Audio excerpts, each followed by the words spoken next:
Fala galera, tá começando mais um Bulldog Show. E antes de mais nada, vamos agradecer ao nosso patrocinador, Kit King Churrasco. Se tá afim de comer carne de primeira qualidade, embalada a vácuo, peça já o melhor kit de churrasco do Rio de Janeiro.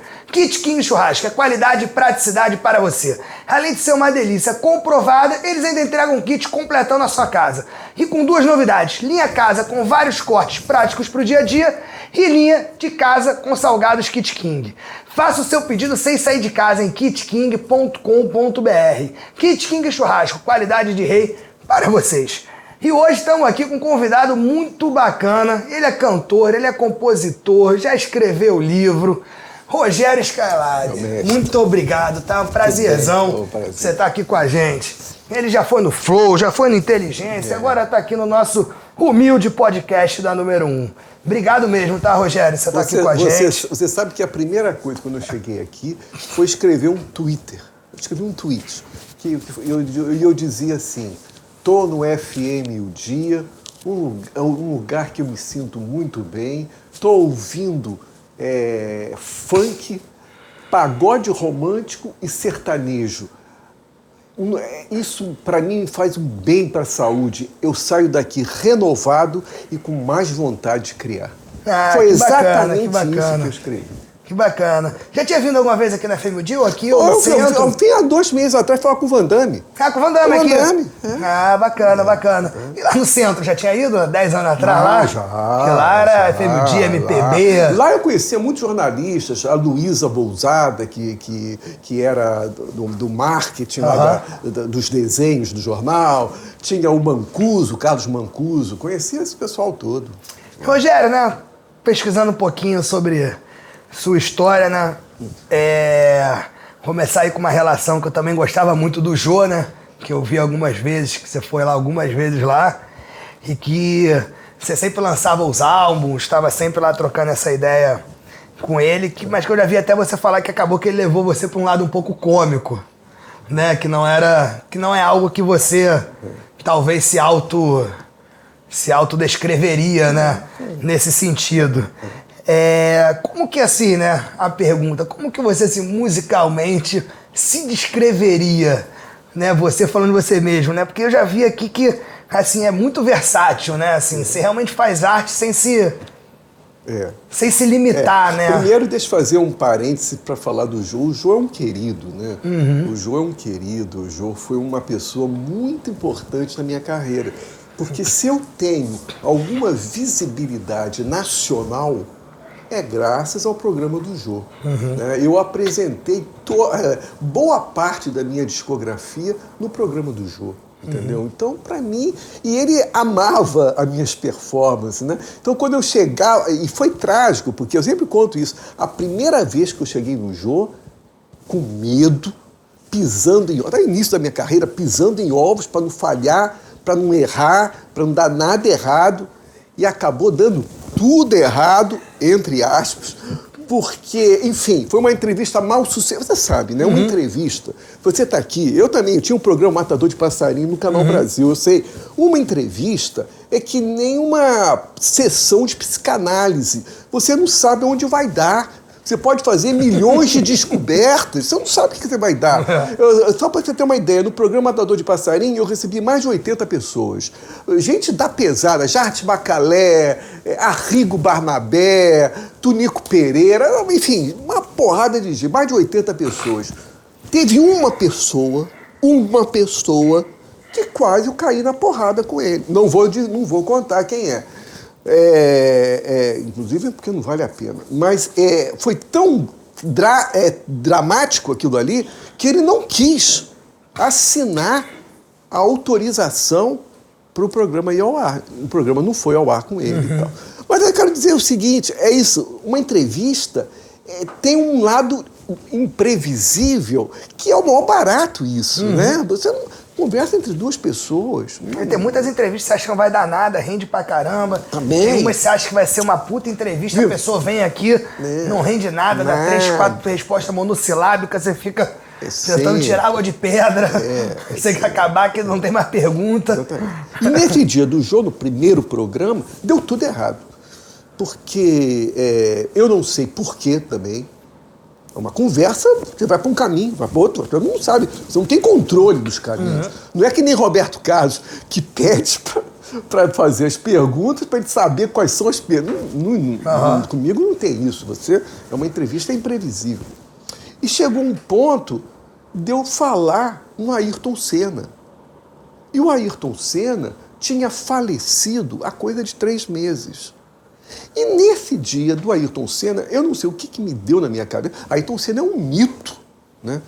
Me deu na cabeça falar mal do Ayrton Senna. Eu falei mal do Ayrton Senna. Ui. Né? E falei mal não da minha cabeça, não. Existia um grupo de filosofia aqui no Rio de Janeiro, grupos de estudo, que falavam mal do Ayrton Senna. Né? E eu falei, o Ayrton Senna é um peão das multinacionais. Falei assim, na lata no programa.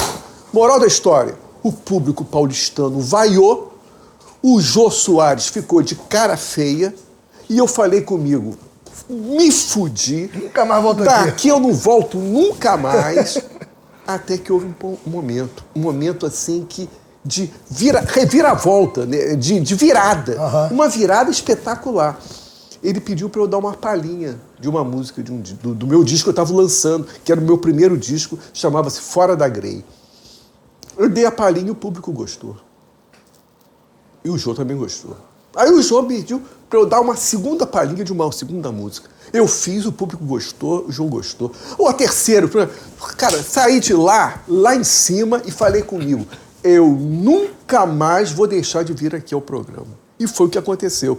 Eu fui um dos convidados do programa do Jô que mais esteve presente no programa apresentando o meu trabalho. É por isso que eu digo, o Tuca, a música sempre me salva.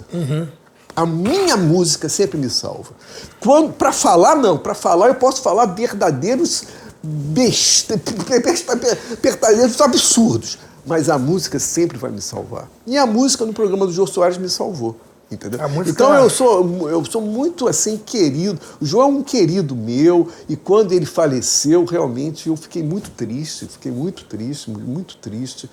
E tanto que na última vez, quando ele estava se despedindo da Globo, ele me chamou no programa dele e ele abriu o programa dizendo assim, eu não poderia deixar de chamar essa figura, que foi uma pessoa que fez parte do programa. Eu fui mais de 10 vezes no programa. Todos os discos que eu lançava, eu ia lá no programa apresentar. Bacana. Seu primeiro disco foi em 91? 92, chamava-se Fora da Grey. Fora da? Grey. Grey? É. Grey é rebanho. Grey, literalmente, é rebanho, né? O nome do disco era Fora da Grey.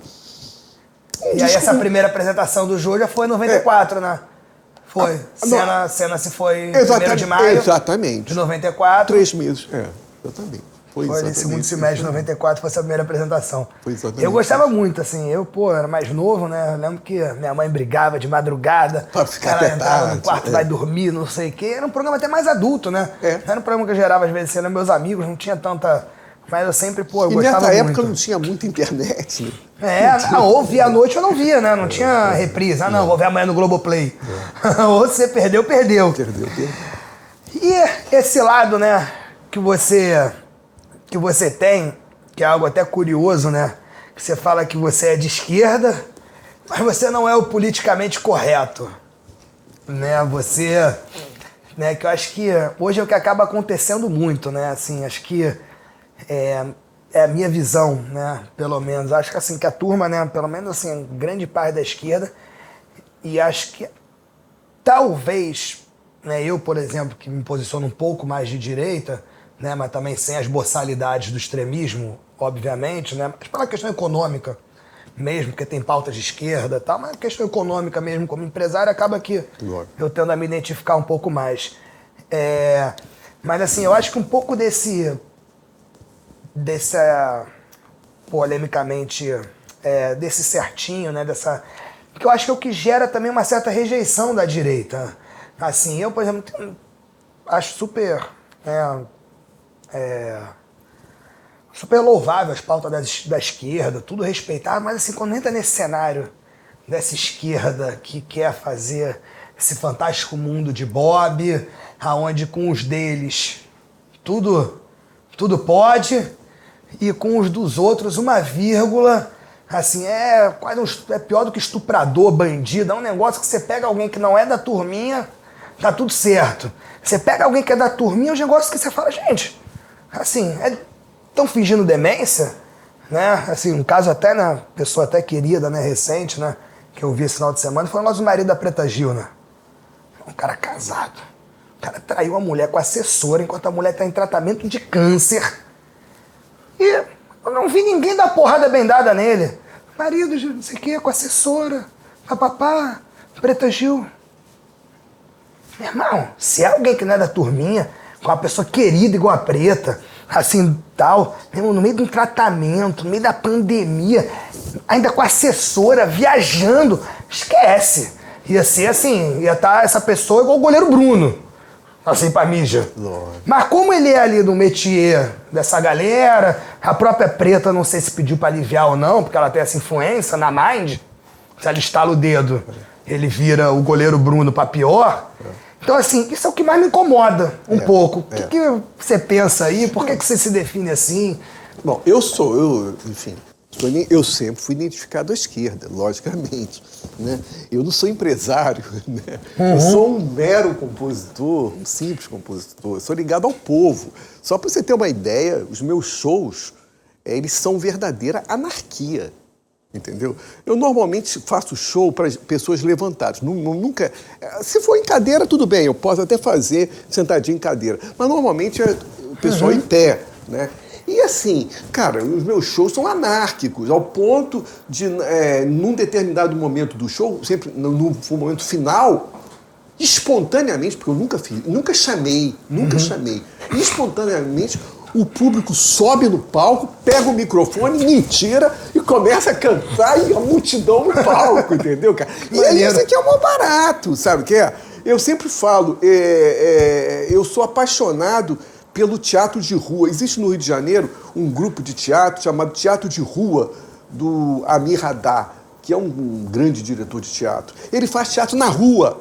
Ele é contra o palco italiano. O que é o palco italiano? O palco italiano é o artista fica lá em cima e o público fica lá embaixo. Entendeu como é que é? Então, essa distância, ele elimina essa distância, o teatro fica na rua mesmo. Os atores ficam desempenhando na rua e o público ali.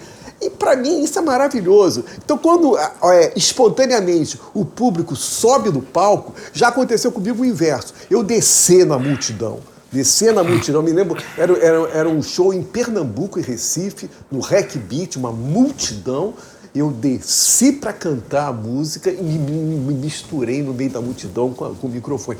Isso que é o maior barato, entendeu? Quer dizer, é o desaparecimento do palco, que a gente chama de palco italiano, que faz essa distância entre o público e o artista. Por que eu estou falando isso? Eu sou ligado ao povo, ao público, ao comum. Né? Quando você fala da FM O Dia, lógico que a música é um grande negócio, com muito dinheiro se movimentando. Evidentemente, eu tenho a noção disso. Mas, ao mesmo tempo, tem uma coisa do popular, que o FM O Dia expressa isso, que me faz me sentir muito bem estar aqui também. Entendeu? Assim, aqui a gente é negócio, mas acho que vai além do negócio do dinheiro, né?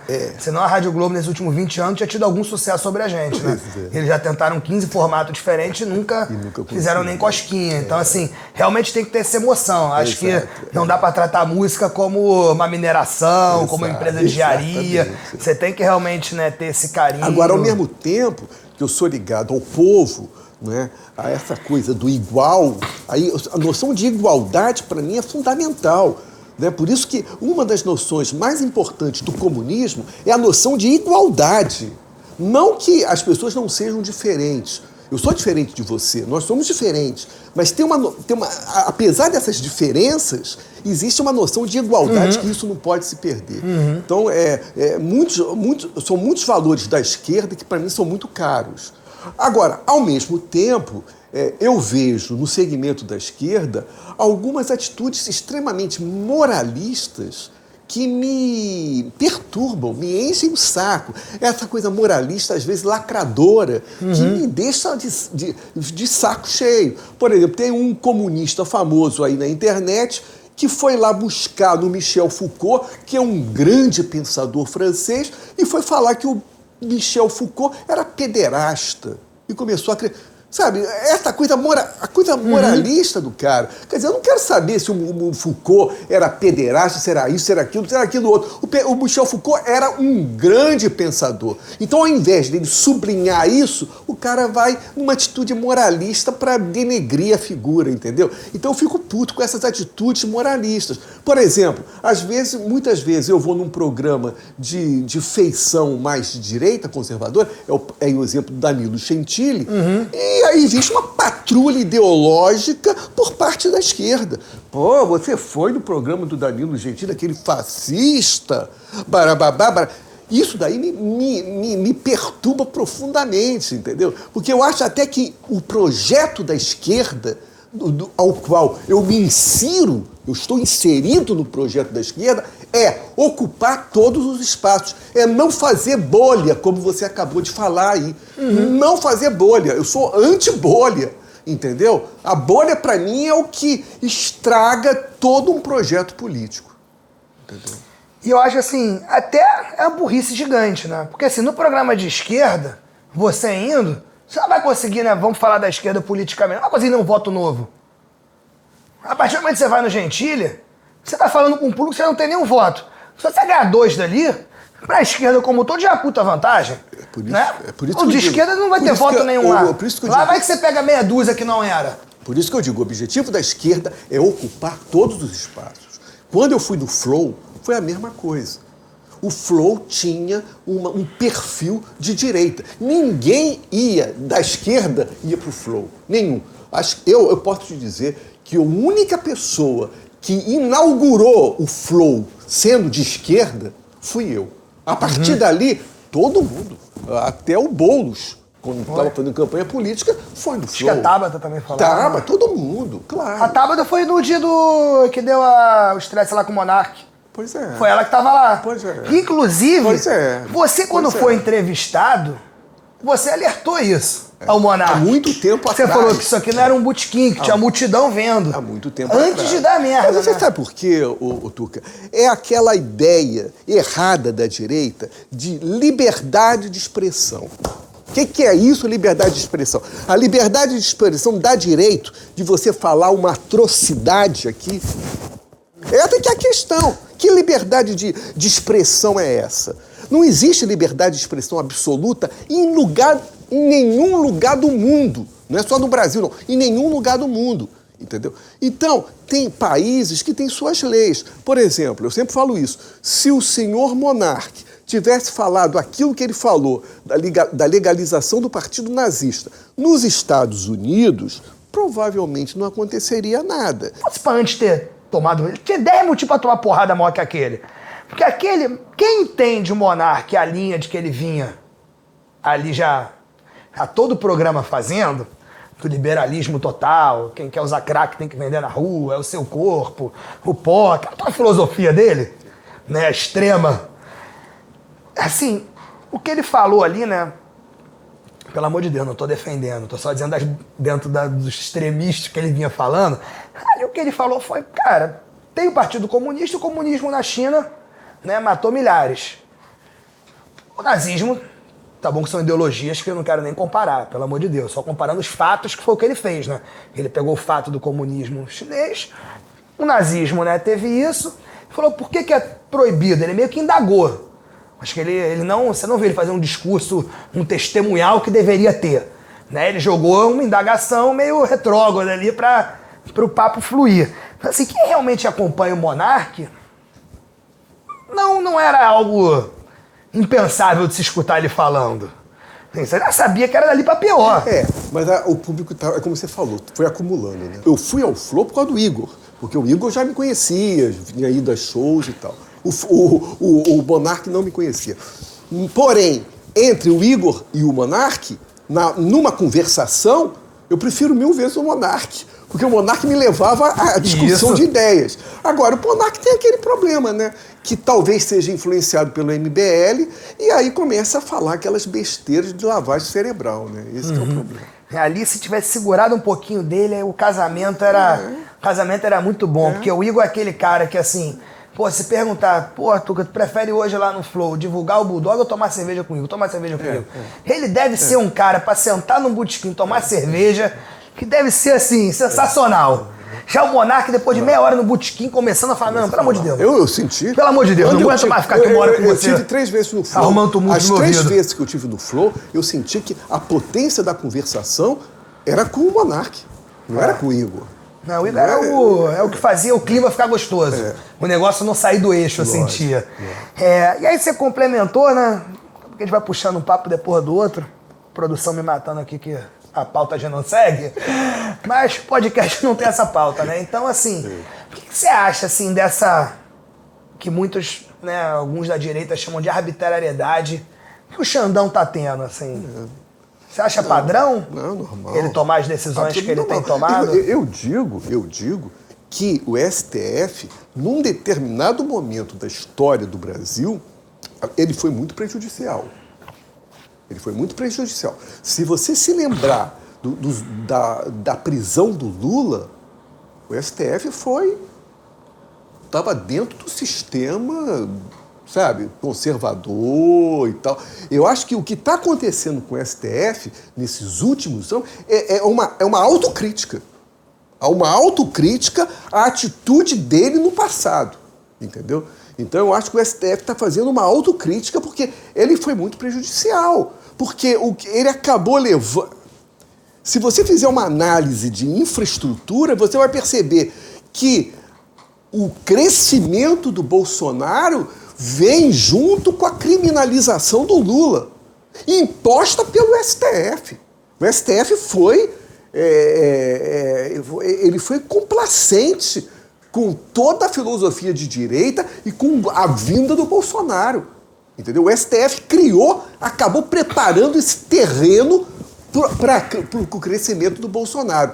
Eu acho que agora o STF está fazendo uma autocrítica de tudo que ele fez no passado. Você acha que naquela época, então, foi injustiça com o Lula? Absoluta. Você acha que o Lula nunca deveria... Já está provado na justiça, não teve crime nenhum. Não teve nada. Entendeu? Não teve crime. Qual é a prova? Não teve prova nenhuma. Entendeu? Aquilo ali foi...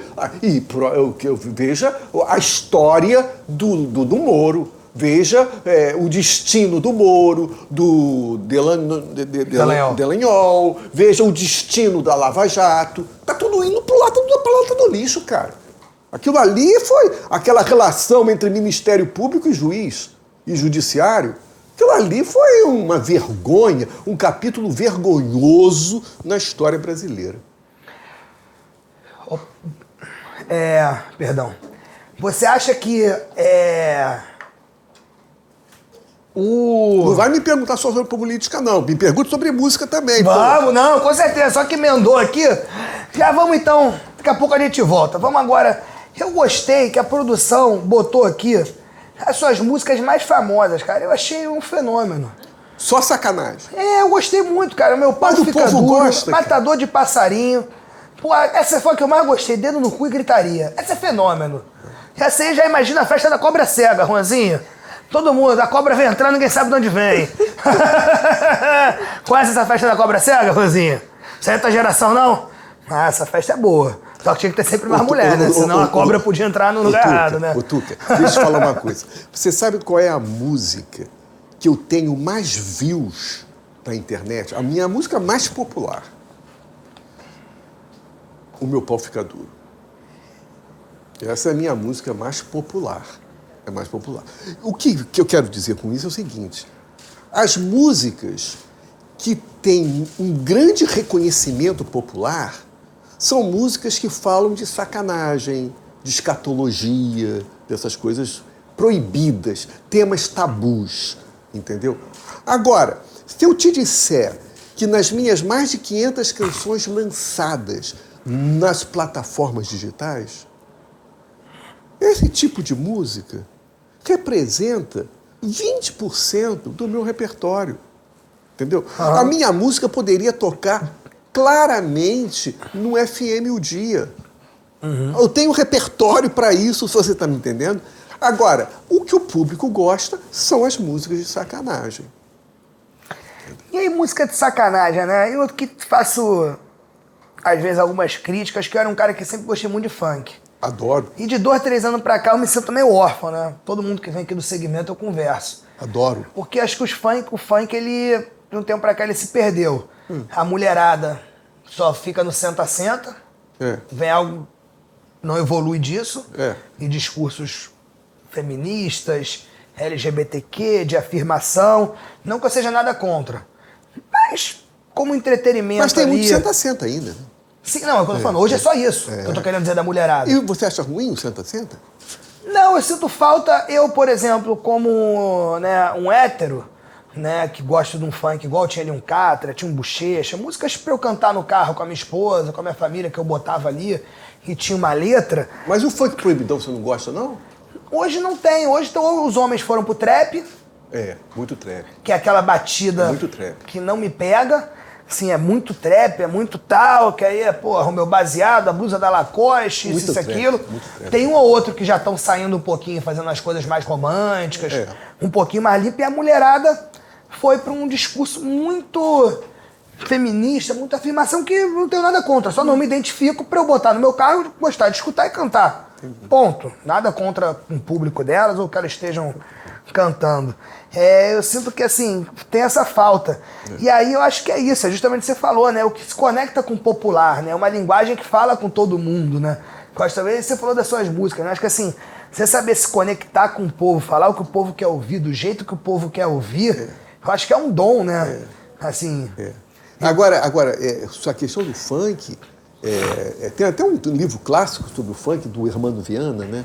Que é um livro clássico sobre ele. E o Hermano Viana é um intelectual de esquerda, né? Mas o funk, não há dúvida nenhuma, o funk foi um ritmo, assim como o samba, há muitos anos atrás, o funk foi um ritmo perseguido.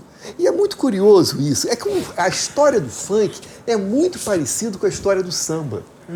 Porque ao mesmo tempo que a sociedade moral, cheia de moral, né, perseguia o samba, ao mesmo tempo era apaixonado pelo samba, né? O samba não morreu nunca, né? E o funk também não vai morrer nunca. O funk não vai morrer nunca. Ele pode se transformar, entendeu? Mas ele não vai morrer nunca. E essa pegada do funk, do sexo, até hoje muita gente moralista critica. Funk, eu mesmo no meu Twitter, no meu Facebook, as pessoas falam, funk não é música. Muita gente, é moralismo. Falando de perseguição, a pergunta, né, que eu tenho, se quiser não responder por ser um tema delicado, fica à vontade. É um jeito dessa perseguição com o funkeiro? Eu acho curioso, eu gostaria de te perguntar do que você acha da relação, né, da mídia, da sociedade carioca, hoje em dia com os bicheiros no samba. Mesma coisa, o bicheiro é perseguido, mas... Você acha? Não, é perseguido, o que eu quero dizer, sei lá, digamos, perseguido, eu quero dizer o contrário. Aparentemente é perseguido, mas ele está completamente integrado ao povo, à população. No caso do bicho, não é só pobre, não. Ela está integrada. Eu vejo muita gente de classe média jogando bicho, né? Classe média, sabe? Então, o jogo do bicho é um exemplo. Que é perseguido pela polícia, entre aspas, porém, ele está totalmente integrado no povo. É essa relação, entendeu? Eu não falo nem da perseguição. Eu falo porque eu acho que eu acho que é um pouco o contrário. Pode ter a perseguição, não quer dizer da lei, mas a lei existe. Da lei. Né? O contrário do funk. O funk não é uma perseguição que não existe lei, né? O que eu falo assim é justamente o contrário. De ter uma lei e você vê uma vez por ano os caras, meu irmão, igual o global. Assim, como que é assim, a própria polícia, tudo assim, é um negócio que... Exatamente. É curioso, assim, que é uma coisa que é fora da lei, né? Contravenção. É uma lei que não funciona, né? É uma lei... mas é zero. É zero. Mas assim, que não precisa nem... Assim, o cara faz festa, camarote, tirando foto, convidando os mais famosos. E é um negócio que aí, por exemplo, né? Aí é onde eu falo, né? Aí, por exemplo, existe uma lei, certo ou não, existe a lei. Se eu sou a favor, não. Acho que tem que fazer isso em dinheiro pro Estado. Vamos pegar isso e botar em escola, botar em educação. Vamos transformar isso em dinheiro. Né? Mas é impressionante como você vê que é aquilo que a gente fala, né? Quando tá na bolha, quando... Eu gosto muito ultimamente, eu tenho usado muita expressão fingir demência, né? Eu acho que a gente tá vivendo um momento que É a expressão que você tem que usar muito para sobreviver. Então, assim, é impressionante como aí não é do interesse, o pessoal finge demência, né? E não adianta, né? Porque você veja, a lei, ela tem que ser uma expressão do povo. Não adianta você ir contra. Se for contra, não vai funcionar. Não adianta, né? Então fica essa coisa, né? Questão da droga. Vamos falar da droga. Agora. Vamos falar da droga, vamos falar da maconha, da cocaína. Acabou a Segunda Guerra, não acabou essa, né? Teve a Primeira Guerra Mundial, a Segunda Guerra Mundial, Guerra do Vietnã. Não vai todas as guerras acabam, a ganha, lei perde. Tá lá, você vai lá, invade favela, porque é isso que eu quero dizer, a perseguição contra o povo, contra os que têm medo. Invade a favela, entra nas casas, arrebenta com tudo aquilo, né?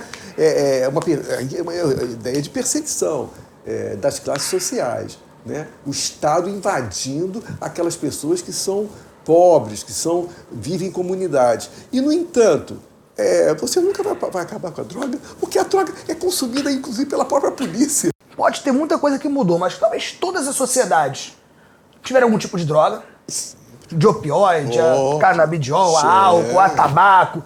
Toda a sociedade teve droga. Em todos os cantos do mundo, nenhum canto teve sucesso. Ah, não, vamos fazer, porque você vê até lá na Indonésia, que o nego perde mão, perde tudo. Eles estão matando. Toda hora tem lá um baseadinho lá, o nego tem. Um lugar onde o nego morre. Assim, ainda tem lá, ainda chega lá um baseadinho pros caras. Então, assim, meu irmão, qual o parâmetro que eles têm que vão ter sucesso? A Cracolândia. Olha a Cracolândia lá em São Paulo. Pô, aqui, outro dia eu passei, cara, o nego dorme em ponta de pedra. Ponta de pedra. Meu irmão, tipo assim, você não tem mais um corpo pra você deitar ali e... Irmão, as pontas de pedra... Tuca, a lei não mata, não acaba com o vício. O vício é mais poderoso. O vício é muito mais poderoso que a lei. Entendeu? É igual cigarro, essas coisas. É prioridade, né? Na pandemia eu tava conversando, falando, irmão, vai faltar dinheiro pra tudo. Tenho certeza que, meu irmão, quem tá vendendo baseadinho, quem tá vendendo cigarro, quem tá vendendo a cervejinha, pouco tá influenciando. O cara vai deixar de comprar outra coisa, vai deixar, mas o beabá não falta. É um negócio que, assim, você vê que não tem sucesso, né? Em nenhum lugar do mundo, e eles continuam. Assim, em vez de tentar, né, assim, pô, tá bom, estamos há 500 anos, não foi. O vício é insuperável. Vamos tentar um outro caminho? Por isso que eu sempre digo isso, Tuca. Se você não tem nenhum vício, você é um animal. O ser humano, ele não é movido por instinto. O ser humano é movido pelo vício. Porra, que bom escutar isso, me sinto até melhor, cara. Eu ficava vendo aqueles podcasts, quer ver aqueles neurocirurgiões, aqueles neuro não sei o quê, psicanalista. Tem uns 3, 4 aí que estão rodando todos os podcasts, que eles ficam dando volta. Pô, tu vê cada corte dos caras, você tem vontade de se matar, tu tá quase em depressão. Irmão, os caras acordam às 5 da manhã, os caras não sei o quê, a cabeça dos caras é isso, o banho gelado, eles não podem fumar, e não pode não sei o quê, e isso vai acabar com você. Pô, eu falo, meu irmão, eu também falo. Você conhece aquela minha música Cigarro? Não. Tem cigarro aí? Tem cigarro aí? Porque é o seguinte, essa música é um espetáculo, né? Porque essa música, eu vou falando. Aí, meu, tem cigarro aí? Cigarro, tem cigarro aí. Ô, gente boa, tem cigarro aí? Cigarro, tem cigarro aí. E eu vou falando uma porção de coisa. Terezinha, tem cigarro aí? Cigarro. E vou falando, né? E o tempo, falando milhões de coisas. Eu até imito o Valdir Amaral.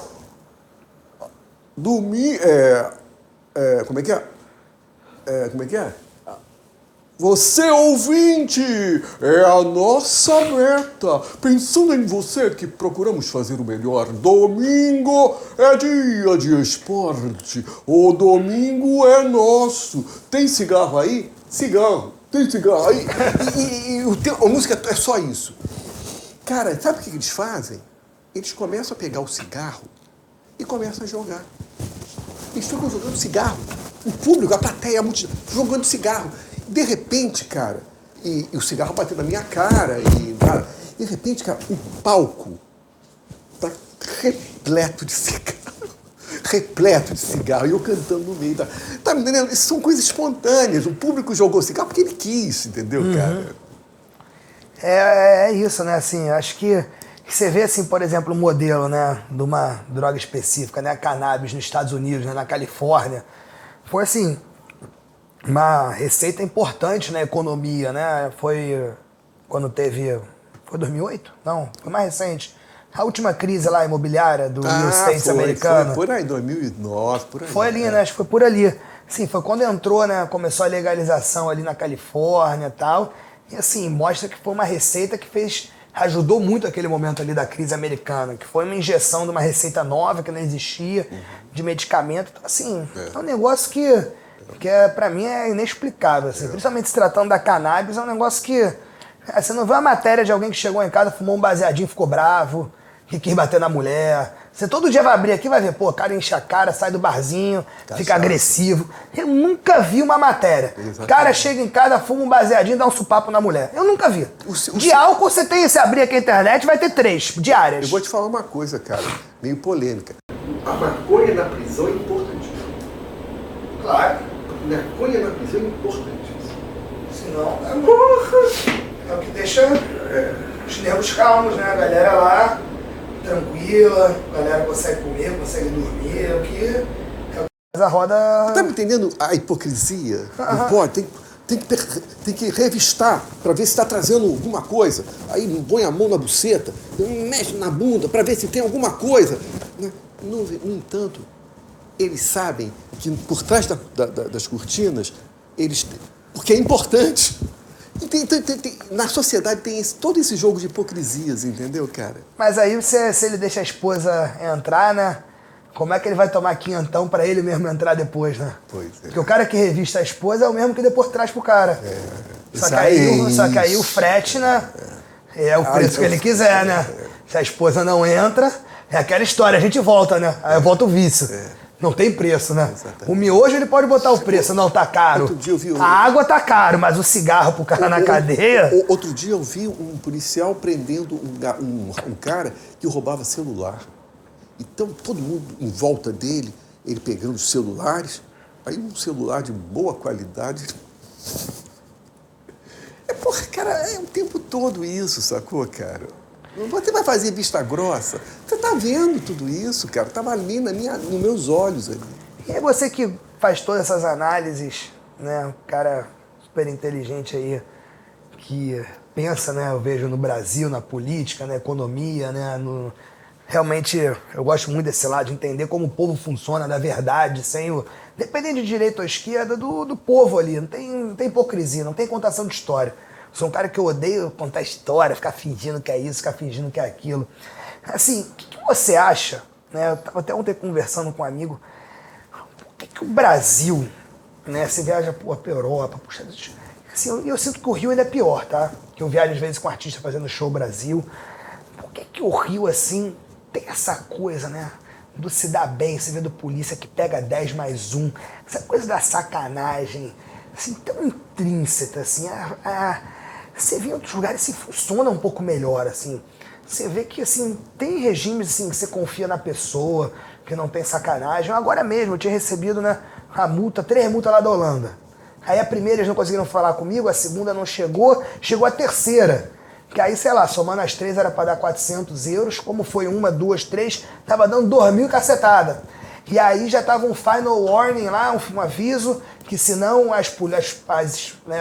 os polícias, os oficiais holandeses me encontrando na rua ou no aeroporto, eles iam me apreender, tal, que já era o último aviso que eu tinha que pagar. Aí eu falei pra minha assistente que trabalha comigo, falei, paga isso, pelo amor de Deus.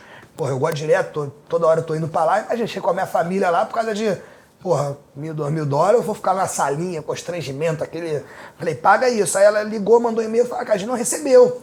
Já vendo que o valor da multa era XYZ, e a gente pagou o valor cheio. Aí a menina me ligou por causa do e-mail, ela falou, cara, eu vi seu e-mail aqui, que você não tinha recebido as primeiras. Você não viu. Então, como você tá falando que não viu, eu não posso te cobrar o valor das multas. Eu vou te mandar o dinheiro todo de volta dos 2.000 que você pagou e só os 300, que era a multa original. Eu tô te reembolsando 1.700. Assim, uma coisa que pra gente brasileiro escuta isso, né? Quem, não tá acostumado, né? Às vezes não teve uma experiência, fala, tá contando história.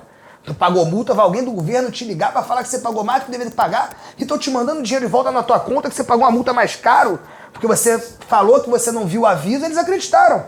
Você não viu o aviso. E that's it, e resolveu, você só falou. O que Você acha assim, aqui no Brasil, tem, assim, aqui no essa Brasil coisa, é inconcebível. Você entra no trânsito, assim, você vê os caras... Eu venho todo dia da Serra. Os caras param na pista da esquerda, 40 por hora. Você pisca a setinha, você faz um negócio. O cara tá todo errado. E ele ainda tá te mandando pra aquele lugar. Assim, você entra, assim, o trânsito, eu gosto muito de dirigir. Mas você vê muito a índole, né? Educação. Lá, pô, assim, de lá fora, assim, da esquerda é de ultrapassagem. O cara ultrapassa, volta. Você, pô, o cara tá vendo um farol lá de trás, ele já abre, já dá a seta. Uma escada rolante, as pessoas na direita. Esquerda é pra quem tá com pressa, né? Assim, o que você acha, assim, essa cultura? Você sabe o que eu acho, Tuca? Eu vou te falar uma coisa. O que me faz pensar na Europa, a diferença da Europa para o Brasil, e mesmo aqui no Brasil, estados brasileiros que foram colonizados por muitos imigrantes. Por exemplo, eu ouvi dizer que a polícia lá em Porto Alegre é foda. A polícia não é muito corruptível, não. É foda, entendeu? Então, porque, e muito influenciada pelos imigrantes europeus, né? Você sabe o que eu acho? Eu acho que esse problema está lá atrás, está na nossa colonização, entendeu? O Estado português, a corte portuguesa, que sempre quis explorar o povo. A lei era sempre contra o povo. Você está me entendendo? Eu acho que no fundo, e eu acho que o Rio, quando você fala do Rio de Janeiro, o Rio de Janeiro é a síntese do Brasil. Não tem jeito. O Rio de Janeiro é a síntese do Brasil. Então eu acho de pior, né?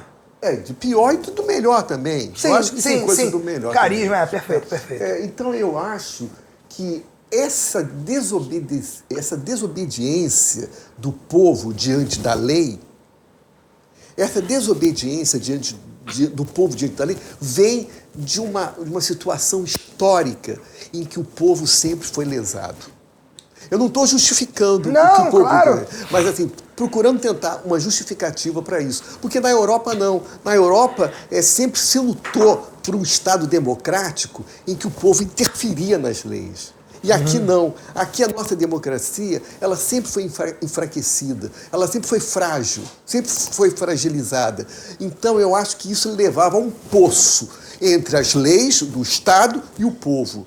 Né? E o Estado e as leis sempre querendo sacanear. A corte portuguesa, na colonização brasileira, era a mesma coisa. Sempre sacanear o povo, sempre explorar o povo. Então, para mim, uma das origens dessa desobediência vem dessa exploração sempre do Estado junto ao povo, sabe?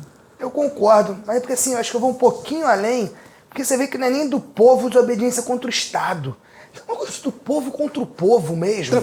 Uma falta de noção, de civilidade. Não, porque essa falta de civilidade, essa desobediência... Civilidade é a palavra... Essa falta de civilidade, essa desobediência, ela acaba... A origem foi ali, mas acaba contaminando todo o tecido social. Aí vai contra o povo também. É ladrão roubando o povo. Isso. Porque assim, é o que eu falo assim, beleza, tem coisa que pode ser, né, realmente educacional, né? O cara não gosta de pagar imposto porque o governo fudeu ele. O cara não paga multa, o cara... Isso é independente. Mas tem umas questões de civilidade, que é aquela questão assim, que, cara, se você não gostaria que fizessem com você não fazer com o outro... Mohamed, quer já começar a sua gloriosa participação aqui com a gente? Sou eu. Rogério, que honra ter você aqui no nosso podcast, meu querido. Honra minha. Falamos de você aqui há muito tempo já. Vamos aqui 3 perguntinhas. Uma vez você se definiu como um cadáver dentro da MPB. O que você quis dizer com essa definição? Um cadáver dentro da MPB porque eu me sentia diferenciado dentro da MPB, entendeu? Eu sempre falei isso. A MPB, ela nasceu modernamente como um projeto político, né? Você veja a Tropicália, o que foi, tanto que o Caetano e o Gil foram presos, foram mandados para fora. A música, Geraldo Vandré, vamos falar, né? Para não dizer que não falei de Flores, essas coisas. A MPB moderna nasceu como um projeto político, entendeu? Então, ela foi permeada por discursos políticos, por muita ideologia política, o tempo todo. Estou falando da MPB como gênero. Não estou falando de funk, nem de samba, estou falando da MPB como gênero. E eu, dentro da MPB, eu me sentia diferenciado, eu não me sentia à vontade dentro desses discursos ideológicos políticos, ainda que eu seja, como cidadão, inteiramente ligado ao projeto da esquerda.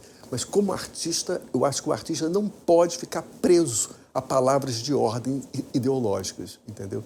Então é isso que eu faço. Então eu, como artista, como ligado à MPB, eu me senti um cadáver dentro da MPB por causa disso. Respondido. Fala aí, tu. Antes de ele emendar a próxima pergunta, deixa eu te fazer uma. Por que artista de direita não pode se assumir de direita? Eu não sei, algumas vezes assumiu. Essa menina Leite, essa Leite aí, eu me lembro que ela foi até corajosa, né? A Leite, né? Não sei quem é essa. Quem é? Cláudia Leite. Cláudia Leite. Cláudia Ela Leite. foi até corajosa com o povo, falando assim, né? Eu acho que o artista, como cidadão, ele tem que assumir politicamente o seu pensamento. O que eu sempre fiz na internet, nas redes sociais. Eu sempre me assumi politicamente como ligado à esquerda, como cidadão. Eu acho que como artista, não. O artista tem que ter uma absoluta liberdade para falar até coisas contraditórias, para até falar loucuras. O artista não pode ter autocensura. O cidadão, sim. O monarca tem que ter autocensura. Eu não vou falar isso porque ele vai me dar merda. Como cidadão, você tem que ter autocensura. O artista não pode ter autocensura. Não pode. O artista tem que ser absolutamente livre. Daí porque eu estabeleço uma diferença entre o discurso de um cidadão, você, e o discurso de um artista. A música de um artista, o teatro de um artista, o cinema de um artista. Ele tem que ter liberdade absoluta. Ele não pode ficar preso a palavras de ordem, a camisas ideológicas. Entendeu? Então eu faço essa diferença. Aproveitando essa diferença, então você é contra, durante um show, puxar discursos políticos? Se durante um show ele puxar um discurso político como cidadão... Mas ali ele não é um cidadão, ele é um artista. Não, ele pode estar... Veja bem... Pagaram o ingresso para ver o artista. Sim, mas ele como artista, ele pode ter os seus credos como cidadão. Ele é artista, mas é um cidadão. Ele tem seus credos políticos, entendeu? Ele pode estar lá fazendo um show e ser contra o Bolsonaro e falar para o seu público, eu sou contra o Bolsonaro. Isso é uma coisa. Ele falando na música dele, eu acho que a música dele tem que ser absolutamente livre. Ele tem as suas crenças políticas, ideológicas, religiosas. Ele pode chegar no microfone e falar como cidadão. Agora, na música dele, não. É isso que eu quero dizer. A música tem que ser absolutamente livre. Não pode ser discurso ideológico. Porque aí fudeu, aí limita, entendeu, cara? Aí limita. Você pode falar uma coisa sobre o meu show? Posso falar do meu show? Por favor. Jamais falo isso. Jamais tenho um discurso ideológico político. Eu, por exemplo... Eu jamais vou parar... Até porque eu não falo muito com a plateia. Eu não sou de falar muito com a plateia. Eu sou de cantar as minhas músicas, entendeu? Então, assim, é muito raro acontecer de eu chegar para a plateia e falar votem em fulano, votem em Beltrano, votem... Jamais vou fazer esse tipo de postura, entendeu? Vamos aqui para mais uma. Vamos aqui. Será que está tendo muita gente? Será que está tendo gente ouvindo a gente? A gente não está ao vivo. Não estamos ao vivo. Vamos entrar terça que vem. Se você participaria de um reality show. Lógico. Tem vontade? Tem. A Fazenda do Big Brother, se tivesse que escolher. Faria, com a maior boa vontade. Não porque eu ame aquilo. Claro. Eu não tenho nenhum... Por causa da minha música. Divulgar o meu trabalho. Hoje ninguém entra lá pra ganhar dinheiro. O pessoal entra lá pra divulgar suas carreiras. Não é o 1,5 milhão que o nego quer. Quer visibilidade. Exatamente. Você nunca foi muito fã da indústria fonográfica. Você sempre foi um artista independente. Desde lá de trás. Te pergunto, por quê? Segundo, como você, que ainda pegou a época do físico muito forte, conseguiu sobreviver a isso, que hoje em dia é mole. Ser artista independente Essa pergunta é boa, hein? Então, por que e como sobreviveu esses anos todos? E eu acho que você lançando um CD no Jô, programa estourado da Rede Globo, sem ter uma gravadora fazendo moeda de troca e por aí vai. Tuca, você vai entender tanto porque você empresariou muitos grupos, então você vai entender perfeitamente o que eu vou falar agora para você. No início da minha carreira, o meu grande sonho era assinar o contrato. Por Todos? quê? Todos. Tudo bem, você, é por isso que eu digo que você vai entender perfeita muito do que outras pessoas não entendem muito bem o que eu digo. Por quê? Porque você tá numa gravadora. Vamos pegar o nosso maior ícone da música brasileira, Roberto Carlos. É o rei, não tem jeito. O próprio Gilberto Gil, muito prestígio social e político. Eles teriam esse prestígio se não fossem as gravadoras? Se ele nunca tivesse entrado numa gravadora? Pensa um pouco. Se ele nunca tivesse entrado numa gravadora. Acho que pela geração deles, impossível. Hoje em dia já não. Hoje. Mas lá Ok. atrás era impossível. Impossível. Lá atrás era impossível. E eu diria até, Tuca, que hoje, esses novos artistas que podem fazer isso, eles nunca terão o mesmo prestígio político e social dessa antiga geração. Talvez a única pessoa que é uma exceção seria o Mano Brown. A única exceção. Porque esse é um cara que as pessoas ainda escutam, tem prestígio político e social. E veio numa época que as gravadoras já estavam em fase de decadência. Tirando esse, é muito difícil um artista da nova geração ter o prestígio político e social que esses antigos artistas, Caetano, Gilberto Gil, Roberto Carlos, tiveram. E por quê? Porque quem dava esse respaldo a eles, que fazia eles penetrarem pela massa do povo brasileiro, eram as gravadoras, cara. Uhum. Por isso que era o meu sonho assinar um contrato com uma gravadora.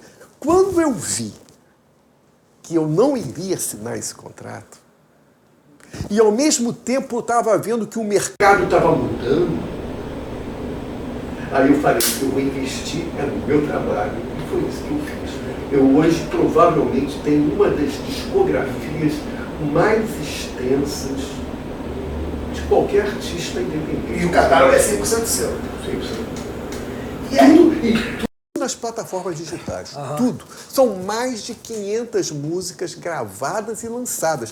Você encontra tudo nas plataformas Você digitais. lançava por quem? Como é que lançava na época? Na época era CD, disco físico, e e vendendo nos shows. Esse era o processo. E hoje você sobe através de alguma agregadora? Hoje A através One? da Trattori. Da qual? Trattori. Ah, bacana, não Trattori, conheço. Bacana. Que faz esse trabalho de distribuição. Maneiro, maneiro. Entendeu? Hoje é até mais fácil, né? Lá atrás Hoje era... é mais fácil. O que seria uma Mas definição? eu nunca vou ter o prestígio político e social igual ao Caetano, Roberto Carlos e Gilberto Gil, porque eles fizeram parte de um tempo e eles fizeram parte das gravadoras. Você não, TV, rádio, Brasil inteiro, né? artista independente é uma outra história. Sim, com certeza. Eu faço parte do artista independente. Quando eu falei do Caetano, desses três, é porque é o seguinte, evidente que outros artistas tiveram gravadores, mas não foram geniais como ele. Claro, eles foram geniais. Mas se não fossem as gravadoras, eles não chegariam aonde eles chegaram. E por que tanta pancada na turma lá de Brasília? Como? Qual turma de Brasília? Legião, Cazuza, a galera lá, Aborto Elétrico, a galera Ô, Tuca, esse pessoal são os branquinhos de classe média, super mimados, entendeu? Que o nosso André Midani resolveu investir neles. Você ligava, eu me lembro que nos anos 80, você ligava o rádio, você ouvia sertanejo universitário? Não. Você ouvia samba? Muito pouco. Você ouvia funk? Nada. Anos 80, você ouvia Paralamas do Sucesso, O Traje a Rigor. Eu fui ao show de todos eles. Ira, eu fui ao show de todos eles. Vivia intensamente essa época. Depois, olhando em retrospectiva, eu cheguei à conclusão que aquilo ali foi uma coisa das gravadoras, né? Altamente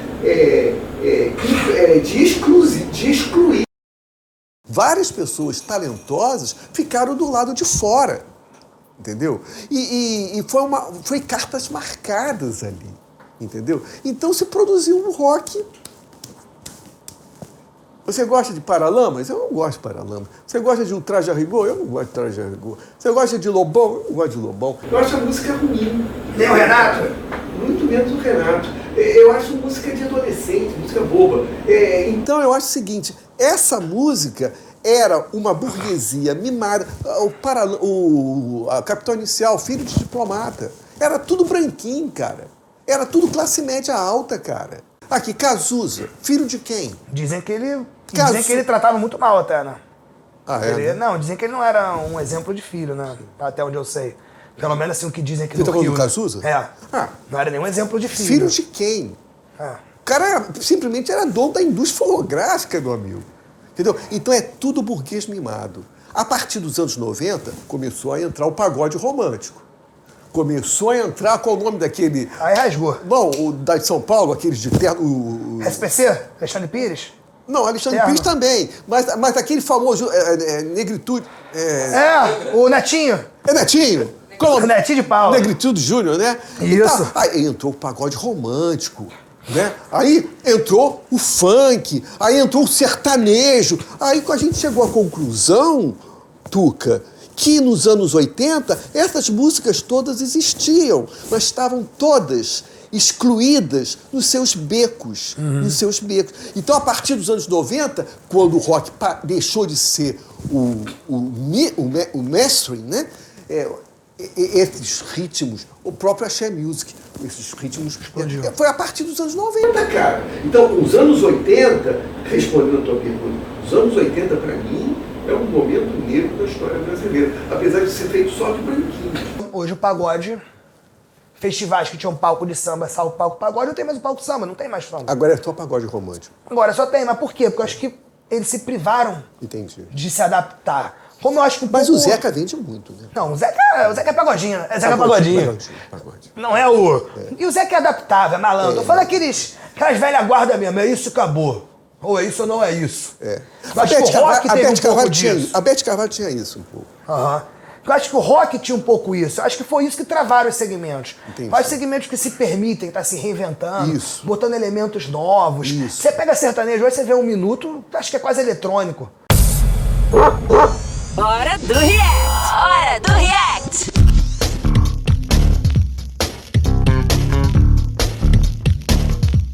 Consegue arrumar emprego. O negro não consegue arrumar emprego. Mas na época da escravidão, já nasci empregado e também achava ruim. Falando da África, mas meu sonho é fazer um safari. Pô, deve ser incrível. Imagina você andando na selva africana, escuta o estômago do africano roncando de fome. Mas deve ser incrível. O leão que foge dele, esse cara vai me comer. Se ele tivesse um mínimo de ética, eu acho que o humorista, ele tem é a diferença entre liberdade de expressão e ética. Você deve ter, como artista, ter liberdade de expressão, mas você não pode faltar com a ética, entendeu? Se você faltar com a ética, a opinião pública vai bater e vai bater com razão, entendeu? Tá respondido. Vambora aqui pro segundo react do Bulldog. É que eu, só pra dar uma pausa, é que eu parto do princípio, né? Porque eu até vi, assim, a piada, ela é legal. Legal, perdão, minha opinião, né? Sim, como é que tu vai fazer piada com o Brad Pitt? Quem? Como é que tu vai fazer uma piada com o Brad Pitt? O cara é mesmo bonito, saudável, não sei o quê. A piada, em geral, ela tende a ser com que deixa você mais desconfortável, não? Mas por que você não pode fazer piada com um cara que tem poder? Por que você vai fazer piada com os caras mais fodidos da vida? Mas o Léo Lins, ele fala, o meu show é o mais... Como é que é? O mais democrático de todos. Eu não deixo ninguém escapar da piada. Todas as classes eu faço. Só que ele vai em classes que... Pois é. Ele vai em classes que... Por quê? Mas ele vai em tudo. Ele vai de A a Z. Segue aí, Sádia. Vambora, segundo react do Bulldog.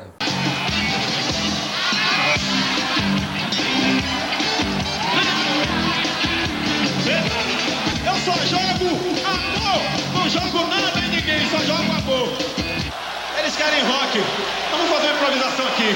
Lá, lá, lá, lá, lá, lá, lá, lá, lá, lá, lá, lá, lá, lá, lá, lá, lá, lá, lá, lá. Lá, lá, lá, lá, lá, lá, lá, lá, lá, lá. Terra dourada. Pode jogar o que você quiser, que eu sou da paz e nada me atinge. Nada me atinge, eu sou da paz. Você tava no Rock in Rio de 85? Não, eu não estava nesse dia, não. Eu já tive em outros dias no Rock in Rio, mas nesse dia eu não estava, não. Eu vi pela televisão. Mas foi sensacional isso, né? Foi maravilhoso. Vou te falar uma coisa, gozado, né? Como é que são as avaliações. Eu vendo aqui, eu tive uma outra perspectiva. Mas na época, quando eu vi naquele ano, eu falei, esse Carlinhos Brown está completamente fora do contexto. Ele vai ter que levar mesmo, porque ele está cantando uma coisinha que não tem nenhuma relevância para essa multidão que está aí. Entendeu? Então ele está correndo um sério risco. Se ele está fazendo isso conscientemente, eu aplaudo, porque ele é uma pessoa corajosa. Se ele não está fazendo isso conscientemente, ele é bobo, ele é ingênuo. Porque é claro que aquela musiquinha dele, baiana, perante aquela multidão de roqueiro, vai sofrer uma reação violenta. Entendeu? Então, naquele primeiro momento, eu achei ele boboca, ingênuo, entendeu? Porque é claro que ele não vai conseguir, né? Agora, vendo aqui na televisão, eu achei até bonito ele enfrentando essas latas todas. Eu achei bacana isso. Mas acredito também que foi a pessoa certa no lugar errado, né? Foi ingênuo, né? Mas também, se for que Rock in Rio... Foi o primeiro, pô. Foi o primeiro ali. Também não foi nem ingênuo, a produção, né? A produção do Rock in Rio, né? Porque dificilmente o artista vai ser contratado para um puta festival e falar, não quero vender meu show. Porque tem que ter esse cabimento, né? Porque aí eu também... Ele queria fazer isso, a produção queria fazer essas misturas. Entendi. Se fudeu, porque a mistura às vezes pode se fuder, porque o público pode reagir contra. Eu acho que eles quiseram implantar ali uma diversidade no momento errado. Hoje o Rock in Rio é muito diverso, né? Você tem o palco funk, você tem o palco sunset. Hoje é. Tem os momentos para cada um. Hoje tem até Ivete Sangalo cantando Rock in Rio. Exatamente. Assim, não é mais, hoje em dia é só o Rio, né? Não tem mais praticamente o rock, né? Assim, eles fizeram a edição aqui... Tem o dia, né? Tem o dia. Mas é dos internacionais, por exemplo. Porra, na época que eles estavam fazendo aqui... eu sei todas as confusões que tiveram lá atrás, de empresário, brigas de ego, o cacete A4. Mas não dava aqui na época que eles estavam fazendo. Acho que foram 2 ou 3 edições que o Rapa estava acontecendo. Não tem a maior banda de rock, na minha opinião, e de números do Brasil, porra, performando lá nenhum dia, mano. Mas do Rapa não foi alguma coisa relacionada Foi a lá atrás, foi lá de trás. Não, foi ordem de show. Foi ordem. Porque as bandas nacionais eram o primeiro ou o segundo. E aí, na época, o empresário do Jota se revoltou. E a banda, o Rapa, se levantou. Também se revoltou, foi quem menos gostou. Mas o que aconteceu? O empresário do Jota depois virou o empresário do Rapa, que é o Xande. E aí juntou a banda que se levantou com o empresário. Aí, mano, falou... Mas assim, mano, eu sou muito fã. Assim, pra mim é a maior banda, no meu gosto musical do Brasil, Rapa. Eu sou louco, assim, pelo som dos caras. Acabou de novo, né? Mas assim, na época, eu acho que teria sido mágico. Meu irmão, ali... o Rapa não ter uma história dentro do Rock in Rio é um crime na música. Tido um show ali, assim, tinha que ter, porque ia ser... Você vê na maratona, né? A gente botou ele na maratona, era só pagode. E aí, meu primeiro, segundo ano aqui, eu consegui, que a gente tinha relação bem próxima, conseguimos botar ele lá. E aí ele chegou, né? Com licença, Praça do Samba. Nunca vou esquecer, arrepiante. Com licença aqui, a Praça do Samba. Mas agora chegou a nossa hora. Abaixo. Esquece. Vamos agradecer ao nosso patrocinador de sempre, a PixBet, que é a plataforma de apostas que mais cresce no Brasil. Também com apenas R$1 você lança sua bet. E se ganhar, saca a grana rapidinho via Pix. Tudo sem complicação nem burocracia e com suporte humanizado 24 horas. Aproveite as melhores cotações do mercado com o saque mais rápido do Brasil. Acesse agora mesmo a pixbet.com e depois é só correr pro abraço. Rogério, muito obrigado mesmo, tá? Pô, toda a atenção, seu tempo, tá? O atraso aí que infelizmente tivemos. Obrigado mesmo, tá? Foi um prazer gigante. E é isso, galera. Muito obrigado. Clica aqui, confere. Esse foi mais um Bulldog Show.